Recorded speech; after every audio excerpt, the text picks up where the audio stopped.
जब मुझे तेज बुखार था 4-5 दिन बाद मुझे एकाएक रात में एहसास हुआ, मैं भर्ती था यहीं पेइंग वार्ड में, कि एक भव्य दरबार लगा हुआ है। और मैं वहां पहुंचा तो चित्रगुप्त भगवान जो है सो बैठे हुए हैं। तो उसी समय से मुझे और लगता है कि मैं कैसे ज़्यादा से ज़्यादा पीड़ित मानवता की सेवा करूं, मरीजों की सेवा करूं, और कभी भी अपने दरवाजे से मैं नहीं लौटाता। हमारा संगठन इसलिए अलग है कि हम लोग सिर्फ अपने बारे में ही नहीं सोचते हैं, एक ऐसा व्यू लेकर चलते हैं कि हमारे संगठन से पूरे समाज को फायदा हो। कि बाकी जितने काम हैं, वो मंत्री के पीए का काम हो, मंत्री का जो है सो प्रेस सलाहकार हो, मंत्री को जो है सो पर्सनल सलाहकार हो, वो सारा कायस्थ समाज ही करता है। लेकिन जब पद देने की बात होती है तो उसे हाशिए पर ढकेल दिया जाता है। आने वाले समय में मैं यही देख रहा हूँ कि सारे राजनीतिक पार्टियां जो है कायस्थ समाज को हाशिए पर ढकेल दी हैं, और उसका अपना कोई राजनीतिक वजूद नहीं है। नमस्कार, मैं अनुशील ओझा और आप देख रहे हैं दृष्टि नाव। आज हम रिम्स में बैठे हुए हैं और हमारे साथ डॉक्टर सीवी सहाय हैं, जो न्यूरो सर्जन डिपार्टमेंट के हेड डॉक्टर्स में से हैं और अखिल भारतीय कायस्थ समाज के अध्यक्ष भी हैं। तो हम आज इनसे बात करेंगे। नमस्कार सर। नमस्कार। आ, आप डॉक्टर के पेशे में हैं, ये पेशा ऑलरेडी बहुत ज़्यादा टाइम टेकिंग है सर, उसके बावजूद आपको समय कैसे मिलता है कायस्थ समाज को देने के लिए? कायस्थ समाज का भी कुछ हक हमारे ऊपर है। तो जो हॉस्पिटल का टाइम है 9 से 5, मैं उसे पूरी तरह से पीड़ित मानवता की सेवा के लिए लगाता हूँ। और 5 बजे के बाद जो हमारे कायस्थ समाज के लोग हैं, उन लोगों के लिए भी मैं कोशिश करता हूँ, हर दिन तो नहीं, लेकिन कुछ घंटे ही सही उन लोगों के लिए भी निकालना मेरा यह नैतिक कर्तव्य है। और इसीलिए जो है अखिल भारतीय कायस्थ महासभा का प्रांतीय अध्यक्ष के रूप में मुझे मनोनीत किया गया है। तो मैं उसे न्याय करने की कोशिश कर रहा हूँ।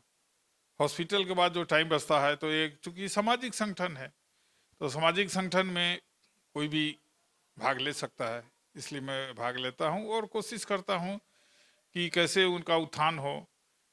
चूँकि ऑलरेडी का समाज एक अल्पसंख्यक समाज है, कहीं पर कोई पूछ नहीं है, हाशिए पर ढकेल दिए गए हैं।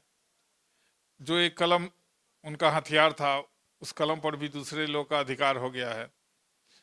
तो कास्ट जितने भी हैं वो लोग देहात से शहर की ओर माइग्रेट कर गए हैं, अपनी अचल संपत्ति को बेच दिए हैं, और जो है सो शहर में आकर रहते हैं। तो कैसे वो एकजुट हों, कैसे उनका एक वजूद कायम रहे। तो हॉस्पिटल के बाद मेरा भी यह नैतिक कर्तव्य है कि मैं भी उन लोगों के लिए कुछ टाइम दूँ, इसलिए मैं देता हूँ। और मैं एक उत्प्रेरक के रूप में काम करता हूँ, कैटलिस्ट। कैटलिस्ट केमिस्ट्री में आप लोगों ने पढ़ा होगा कि किसी भी रिएक्शन को तेजी से कराने के लिए यूज किया जाता है। तो अगर मेरी मौजूदगी से कुछ लोगों को जो है उत्साहवर्धन होता है, मार्गदर्शन होता है, तो उसके लिए मैं तैयार रहता हूँ। और वहाँ पर भी बहुत सारे पेशेंट समय को मिल जाते हैं जो अपनी अपनी बातों को लेकर मेरे सामने आते हैं।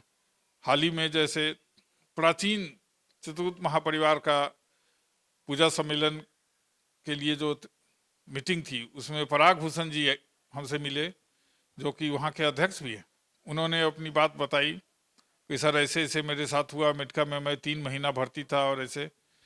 तो इस तरह से दोनों काम हो जाता है, सामाजिक काम भी हो गया और साथ में मरीज का इलाज भी हो गया। तो इस दोहरे जो कर्तव्य का निर्वहन मैं कर रहा हूँ।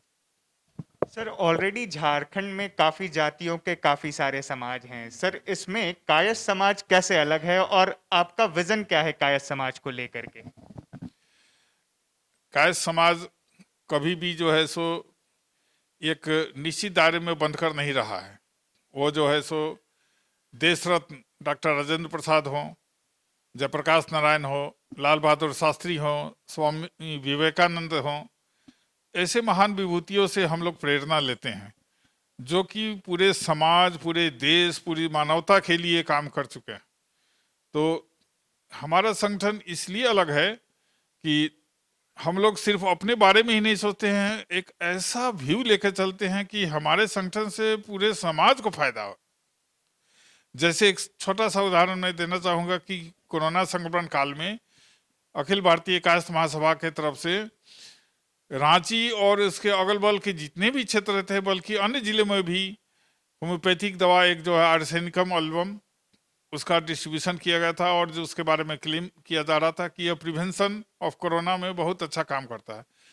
तो लोगों को यह बात की जानकारी मिली और आभास हुआ कि अखिल भारतीय कायस्थ महासभा कोरोना महामारी में जहां लोग निकलना नहीं चाहते थे घर से, उस समय भी जो है हमारे जो भूतपूर्व प्रांतीय अध्यक्ष श्री प्रणव कुमार बब्बू जी और अपने कार्यकर्ताओं के साथ इस दवा को बांटे। तो एक मैसेज आता है कि यह सिर्फ नाम भले ही है अखिल भारतीय कायस्थ महासभा, कायस्थ नाम उसमें है, लेकिन यह पूरे समाज को लेकर चलता है। धन्यवाद। सर, कायस्थ की बात आप कर रहे थे, काफी टाइम से आप बता रहे हैं कि आप इस संस्थान से जुड़े हुए हैं, आप न्यूरोलॉजिस्ट भी हैं। सर, इन सब व्यस्तता के बाद आप जब समय मिलता है तो क्या आप लोगों से उनकी जाति देख करके उनको हेल्प करते हैं या फिर बस हेल्प करते हैं? यही तो खूबी है कि मैं यहाँ तो चूंकि एक डॉक्टर के रूप में सारे मरीजों को देखता हूँ, मैं उसे कभी पूछता भी नहीं हूँ। अखिल भारतीय कायस्थ महासभा एक सामाजिक संगठन है। यह जो भी कार्य करता है वह जो है सो सबों के लिए करता है। जैसे पिछले बार जैसा कि मैंने अभी बताया कि कोरोना महामारी के दौरान जो है सो राशन बांटने का हो, किताब कॉपी बांटने का हो, वस्त्र बांटने का हो, आर्सेनिक एवं दवा बांटने की हो, ये सारा काम महासभा का बैनर भले ही था, लेकिन वो तो सबों के लिए खुला हुआ था। इसमें कोई पूछने की तो बात ही नहीं थी, सबों के लिए है। सर, आपका ये मेन कार्यालय कहाँ पर है? अगर कोई आपके कायस्थ समाज से हेल्प चाहता है, कोई कायस्थ समाज का ही आदमी है, तो आपसे कहाँ पर आकर और कब मिल सकता है? वो तो मेरा मोबाइल नंबर है, कभी भी कोई भी फोन करके जो भी मुझसे बन पड़ेगा सहायता ले सकता है। सर, जिनके पास आपका नंबर ना हो वो कहाँ आ सकते हैं? वो जो है यहाँ रिम्स में आके मिल सकते हैं, हमारे चैम्बर में मिल सकते हैं। मैं 6 दिन यहाँ रहता हूँ, 9 से 5। सर, कायस्थ समाज का कोई स्पेशल ऑफिस नहीं है? इसका स्पेशल ऑफिस है, लेकिन वो जिला स्तरीय जो कमेटी है उसका ऑफिस है। हम लोग तो प्रांतीय अध्यक्ष हैं और रांची में जो है सो बहुत जल्द कायस्थ भवन का निर्माण होने वाला है, तब जो है सो यह शिकायत भी दूर हो जाएगी। लेकिन जो जिला कमेटी है उसका तो अपना ऑफिस है और गोरा में। सर, आने वाले समय में आप कायस्थ समाज को किस तरह से देखते हैं? आने वाले समय में मैं यही देख रहा हूँ कि सारे राजनीतिक पार्टियां जो हैं कायस्थ समाज को हाशिए पर ढकेल दी हैं और उसका अपना कोई राजनीतिक वजूद नहीं है। आज पूरे झारखंड में एक ही कायस्थ विधायक हैं, लेकिन इससे आगे तो बोलना उचित नहीं है। लेकिन मैं ये कहना चाहता हूँ कि बाकी जितने काम हैं, वो मंत्री के पीए का काम हो, मंत्री का जो है सो प्रेस सलाहकार हो, मंत्री को जो है सो पर्सनल सलाहकार हो, वो सारा कायस्थ समाज ही करता है। लेकिन जब पद देने की बात होती है तो उसे हाशिए पर ढकेल दिया जाता है। ऐसा क्यों सर? इस बारे में मेरा बोलना उचित नहीं है, इसलिए हमारे संगठन में जो कुछ अ, पदाधिकारी हैं उनसे बात करना उचित होगा, जो कि राजनीति से भी जुड़े हुए हों और संगठन से भी जुड़े हुए। यहाँ पर काफी पुराने डॉक्टरों में से एक हैं और आप सुबह 9 बजे से लेकर 7 बजे तक मरीजों की सेवा में लगे हुए रहते हैं, उसके बारे में कुछ बताएं। उसके बारे में मैं यही कहना चाहूँगा कि अगर भगवान ने मुझ में यह गुण दिया है कि मैं किसी को दे सकूं, तो हमारे सामने जो याचक हैं, जो लाइन में लगे हुए हैं, पीड़ित मानवता है, मरीज हैं, तो उसे कभी भी मैं निराश नहीं करता हूं। जो हमारे दरवाजे पर आ जाते हैं, हमारे सामने आ जाते हैं, अगर वो मेरे पास जो है अगर समय है तो मैं जरूर उसे देखता हूँ, कभी उसे इनकार नहीं करता हूँ, कभी उसे लौटाता ना हूँ।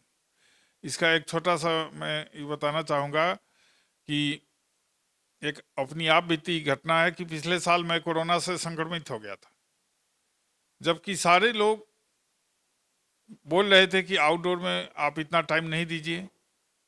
कोई मरीज का आदमी ही आकर के मुझे कोरोना फैलाकर चला गया होगा। लेकिन जब मुझे तेज बुखार था 4-5 दिन बाद, मुझे एकाएक रात में एहसास हुआ, मैं भर्ती था यहीं पेइंग वार्ड में, कि एक भव्य दरबार लगा हुआ है। और मैं वहां पहुंचा तो चित्रगुप्त भगवान जो है सो बैठे हुए हैं, और देखे बोले अरे इन्हें कौन लेकर आया, इन्हें फिर से वापस करो, अभी बहुत सारे मरीजों की सेवा करनी है। और उसके नेक्स्ट डे से ही मेरा बुखार कम होने लगा और 10वें दिन मेरा रिपोर्ट निगेटिव आ गया। तो उसी समय से मुझे और लगता है कि मैं कैसे ज़्यादा से ज़्यादा पीड़ित मानवता की सेवा करूं, मरीजों की सेवा करूं, और कभी भी अपने दरवाजे से मैं नहीं लौटाता। सर डेली आप 300 से भी अधिक पेशेंटों को देखते हैं, सर क्या क्या परेशानी और किस किस तरह की परेशानी वो लेकर के आपके पास आते हैं? मेरे पास ज़्यादातर न्यूरो के ही केसेज आते हैं, क्योंकि मैं न्यूरो सर्जन हूँ, जिसमें सिर दर्द का रहता है, स्पाइन का जो केसेस रहते हैं वो रहते हैं, बच्चा में जैसे सिर बड़ा हो जाता है उसका रहता है, ट्रॉमा का केस आते हैं जिसमें हेड इंजरी के केसेस रहते हैं, स्पाइनल इंजरी के, उनको लकवा जैसे मार दिया, पाँव में मार दिया, हाथ में मार दिया, या हाथ पाँव दोनों में मार दिया, तो इस तरह के केसेज आते हैं। ब्रेन ट्यूमर का केस आते हैं। हम लोग के यहाँ जो है सो बगल में पुरुलिया बंगाल से मरीज आते हैं, उधर राउरकेला उड़ीसा से आते हैं, जसपुर छत्तीसगढ़ से आते हैं, गया से बिहार से पेशेंट आते हैं। तो इतने सारे एरिया से जो है सो बंगाल, यहाँ उड़ीसा, छत्तीसगढ़ और बिहार से पेशेंट्स आते हैं, और कोशिश करते हैं हम लोग कि उन्हें सेटिस्फाई भी करें। धन्यवाद सर। सुना आपने, ये थे सीबी सहाय जो डॉक्टर हैं और न्यूरोलॉजिस्ट के पद पर विराजमान हैं। तो आपने सुना इनसे कि ये कायस्थ समाज के लिए क्या क्या काम कर रहे हैं और डॉक्टर होने के साथ साथ पेशेंट की जिम्मेदारियों को किस तरह से निभा रहे हैं। धन्यवाद। आप देख रहे थे